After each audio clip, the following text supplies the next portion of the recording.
Have you ever sat on a frozen lake surrounded by other anglers and wondered why your line is dead silent while someone 50 yards away is pulling up fish after fish? You tell yourself it's luck, or they have some secret bait. But what if I told you the problem isn't your bait, your gear, or even your spot? The problem is the hole itself and the way you made it. Today, we're exposing the single biggest mistake that 9 out of 10 ice fishermen make, a mistake that likely cost you fish on your very last trip. Stick around, because what you're about to hear will probably contradict everything you've been taught, and it might just be the reason you've been going home empty-handed. Let me ask you this before we start. Do you think drilling more holes increases your chances? Let me know in the comments. I have a feeling your answer might change by the end of this video.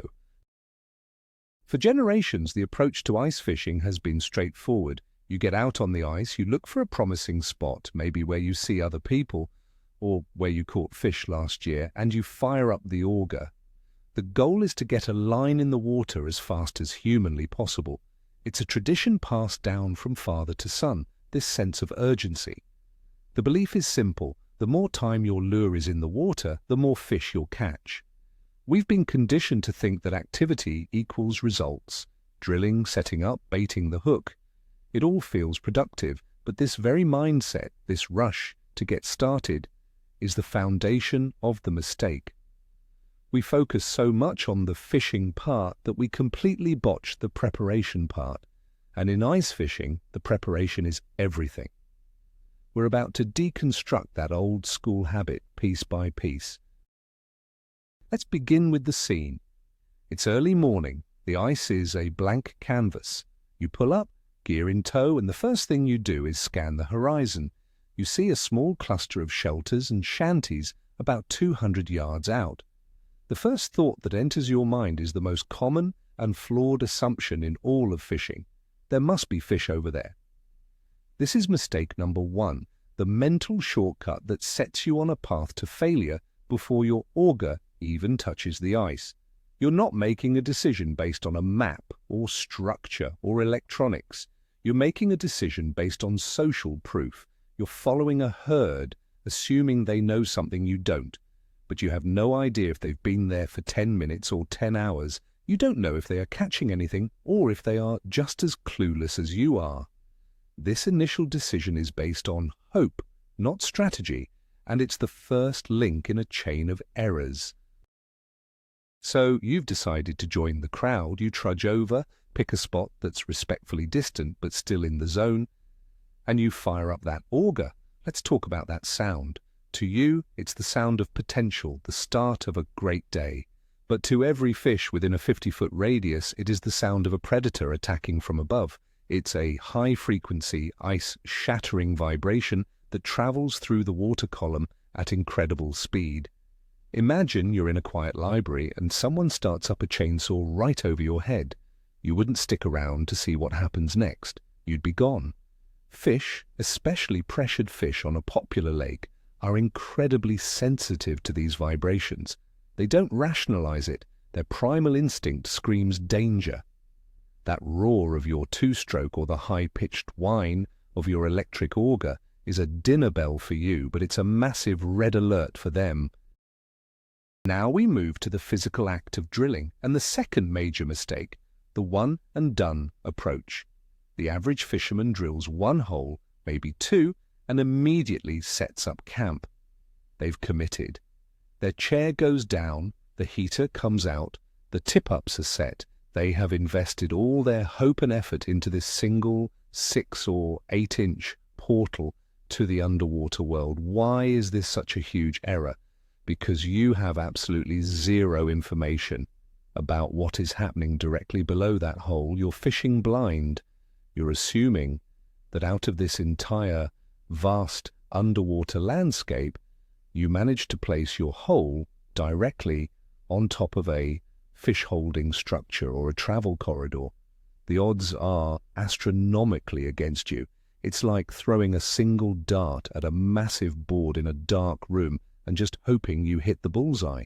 It's a strategy based on pure, dumb luck. Let's dig deeper into the science of what you're doing. When your auger blades chew through that ice, they don't just cut a neat little circle. They create a shock wave. This pressure wave radiates outwards from the hole, not just through the water, but through the ice itself. This is especially true with dull blades, which hammer and fracture the ice more than they cut it.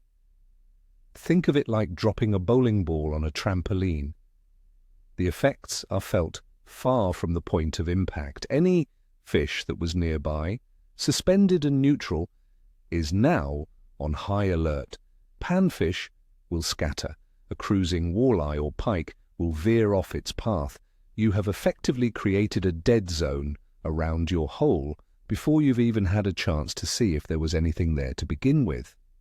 The very tool you're using to access the fish is the tool that's chasing them away from you. To truly understand the impact, you have to think like a fish. Their entire world is built around detecting subtle vibrations. It's how they find food and avoid being eaten. Their lateral line is an incredibly sophisticated organ, a biological sonar system that picks up the slightest pressure changes in the water. The vibration from a struggling minnow is a signal to eat. The vibration from a heavy-footed angler walking on the ice or an auger drilling a hole is a signal of a massive, non-prey animal that spells danger. You are, in their world, the equivalent of Godzilla stomping through a city. Your loud, clumsy and violent entrance has told every fish in the neighborhood that this is not a safe place to be, and their memory isn't as short as you might think. That area remains hot with the memory of danger for a significant amount of time. Now let's talk about the visual disturbance. You've drilled the hole and a massive column of light suddenly punches through the darkness of their world. This is especially jarring in the low light conditions of early morning or late evening, or under a blanket of snow. This sudden, intense spotlight is another shock to their system. Fish are often drawn to the subtle light gradients around weed edges and structure, not a blinding interrogation lamp from above. Furthermore, once that hole is open, your silhouette, your movements, your gear passing over the hole, it all creates shadows and flashes of movement that are completely unnatural. This visual chaos, combined with the earlier acoustic trauma, confirms their suspicion. A predator is here. It's time to leave, or at the very least, lock down and refuse to bite anything that moves. Immediately after drilling, most anglers frantically scoop out every last bit of slush and ice chip from the hole, wanting a perfectly clean black circle of water. This leads us to a common myth: the cleaner the hole, the better the fishing. This isn't always true. In fact, a perfectly clean hole on a bright, sunny day can be a disadvantage, especially in shallower water. It maximizes that spotlight effect we just talked about, making fish wary of approaching. Sometimes leaving a thin layer of slush can actually help. It diffuses the light, making the hole less of an obvious beacon of danger from above. It creates a more natural, dappled light effect below, much like the light filtering through vegetation. The obsession with a pristine hole is another example of a habit we follow without ever stopping to question the logic behind it from the fish's perspective. But there's a flip side. While a little slush can be good, too much is a disaster. This brings us to the lazy man's mistake. You drill the hole, give it a quick, half-hearted scoop, and leave a thick collar of heavy slush and big ice chunks just below the surface. What's the problem here? First, your line can easily get tangled or frayed on the sharp edges of those floating ice chunks. Second, and more importantly, it can interfere with your electronics. The signal from your flasher or sonar transducer can be blocked or distorted by this debris, giving you false readings or no readings at all. You might think there are no fish below you when in reality, your sonar beam isn't even making it past the first few inches of water. You end up fishing an area based on bad information, all because you didn't take an extra 30 seconds to properly clear the hole. So you've done it, you've followed the crowd, drilled your one hole, created a massive disturbance and cleaned it out. What's the very next step for 90% of anglers? They drop a line in the water. Immediately, the auger is still warm, the ice chips are still settling, and their lure is already plunging to the bottom. This is perhaps the most critical error in the entire sequence. The fish in that area are still in a state of shock. They're spooked, they're wary, and their fight or flight response is still firing. They are in no mood to eat. Dropping a lure into this chaotic environment is like trying to offer a steak dinner to someone while their house is on fire. Their priority is survival, not feeding. You're presenting an offering at the worst possible moment, and when you get no response, you assume there are no fish there. So what does a better way look like? It begins with a complete shift in mindset. You must transition from a drill and hope fisherman to a plan and execute strategist. Forget about getting a line wet in the first 5 minutes. The first 30 minutes, maybe even the first hour of your day should be dedicated solely to prospecting and preparation, not fishing. This requires patience, a quality many anglers lack. The new goal isn't to fish one spot, it's to identify several potential spots and let them cool down before you ever introduce a lure. This patient, methodical approach is what separates the consistently successful anglers from the ones who just get lucky once in a while. It's about playing chess, not checkers. You are setting up the board for a win later in the day. This better way is called gridding. Before you even start your auger, you need a plan of attack. Look at your lake map, either on your phone or your fish finder. Identify a piece of structure, a point, an inside turn, a sunken weed bed, a drop-off. Your goal is to investigate this entire piece of structure, not just one random spot on it. Instead of drilling one hole, you are going to drill a series of holes in a grid pattern. Think of it as a checkerboard. You'll drill holes across the top of the structure, down the sides and off the edge. This might mean drilling 10, 15, even 20 holes before you even think about fishing. Yes, it's more work up front, but it's intelligent work that will pay massive dividends. Now, how you drill this grid matters. You can't just go out and drill 15 holes with the same chaotic energy as before. You need to be as quiet and efficient as possible. If you have a sharp set of auger blades, this helps immensely as they cut smoothly instead of hammering. Try not to run your auger at full throttle if you don't have to. Drill the hole and get out. Don't stand there revving the engine. The key is to get all of this noisy work done in one single concentrated burst. You create one period of major disturbance across the entire area, rather than creating multiple, smaller disturbances every time you decide to move and drill a new hole. You're consolidating all the chaos into a single event, which is a crucial part of the strategy. Here is the most important step of the gridding process. Once all your holes are drilled, you must wait. Do not fish them. Do not even check them with your electronics yet. This is the cool down period. You need to give the environment time to return to normal. Walk away from the area, go back to your sled, have a cup of coffee, rig up your rods, do anything for at least 15 to 30 minutes. This allows the vibrations to dissipate. It allows the fish that was spooked to calm down and, out of curiosity, begin to move back into the area to investigate. They may return to the very structure you just drilled over. This period of strategic inactivity is the single most powerful and most ignored tactic in ice fishing. You are letting the fish forget you are there. After the cool-down period, it's time to investigate.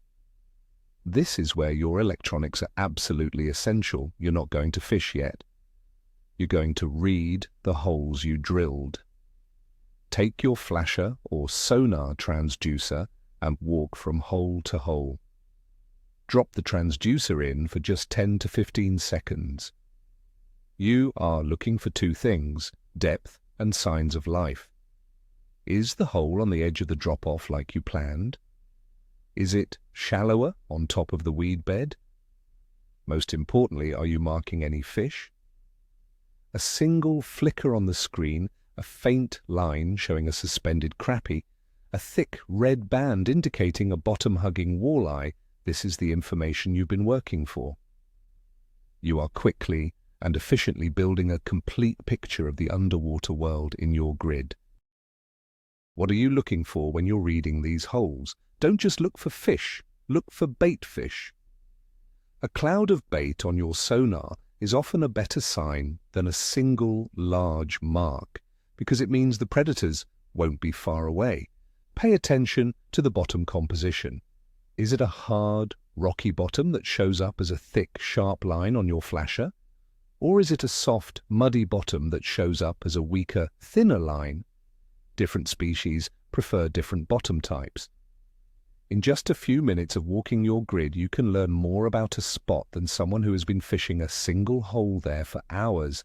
You are eliminating dead water and identifying the highest percentage spots within your chosen area. You're no longer guessing.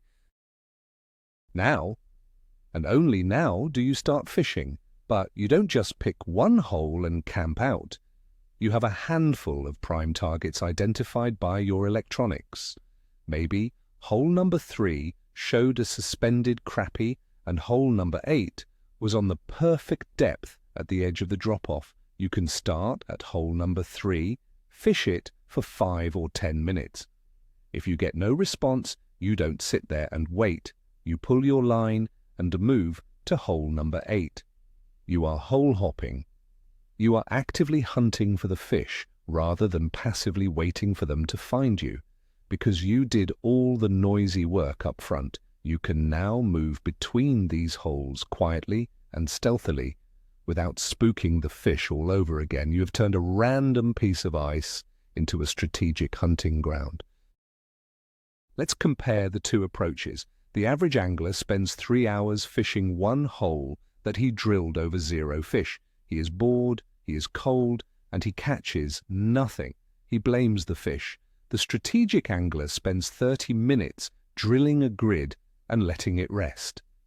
He spends another 10 minutes checking the holes. He then spends the next 2 hours moving between the 3 or 4 holes in his grid where he marked fish, and he has a successful day. He didn't get lucky. He created his own luck through a smart process. He invested his time up front to gather information, which allowed him to fish far more efficiently and effectively for the rest of the day. It's a fundamental difference in philosophy, and it produces profoundly different results.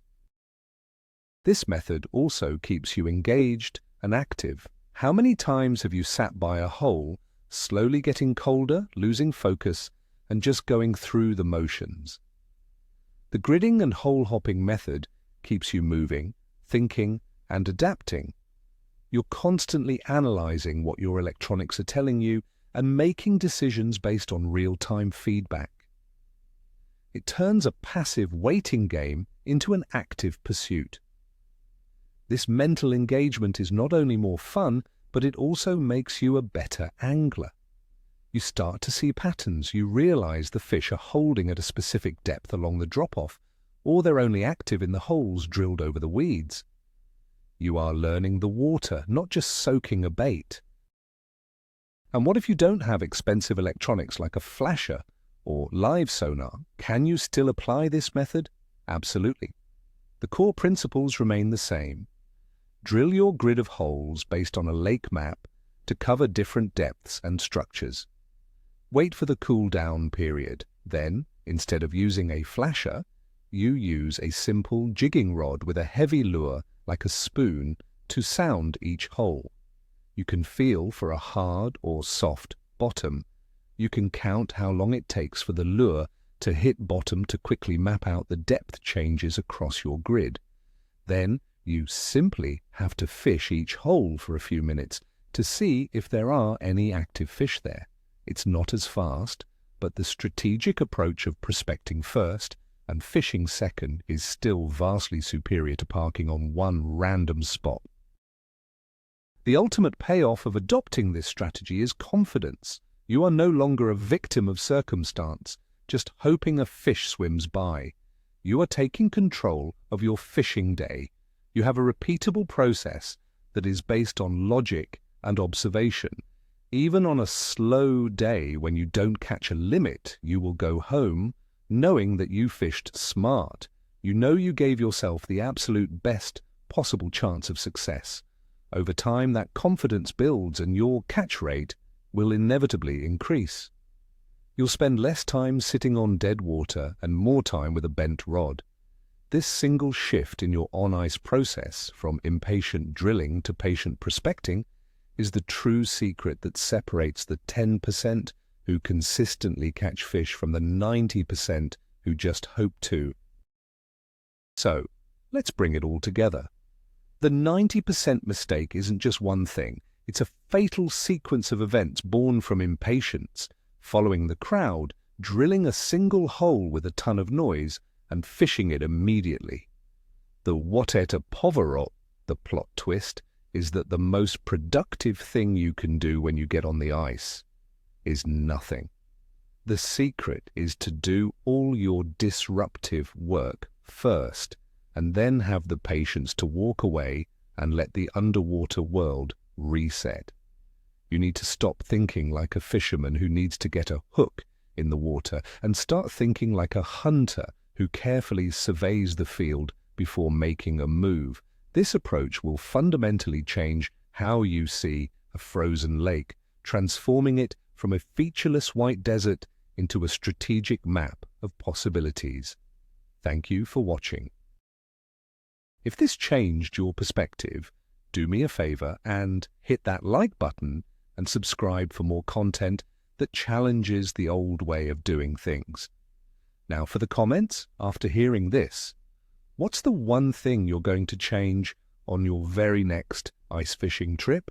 I'd love to hear your new plan of attack.